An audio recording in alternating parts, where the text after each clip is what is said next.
My name is Jennifer Hayes, and I am a photographer and a scientist, and I work for National Geographic magazine to tell stories about the ocean. David Doubilet and I are a team, and we go around the world and we go underwater to document the oceans and why they're important, what's going well and what's in trouble. And oceans are important to everybody, to the whole world, because they're the engine of the earth. And without oceans, we're all in trouble because they actually make the world work. They are our lungs, and they're basically related to every single breath we take. So it's important to care about the oceans because without them, we'd be in big trouble.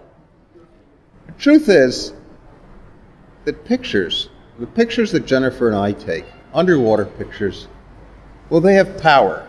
You know, they have the power to illuminate something, and they have the power to humiliate. They also have the power to celebrate. They have the power to convince the unconvinced, and they have the power to open people's minds to the sea. And the sea is finite, and the sea is very, very fragile. But the pictures that we make are infinite. Mojate co festival Mar de Mares.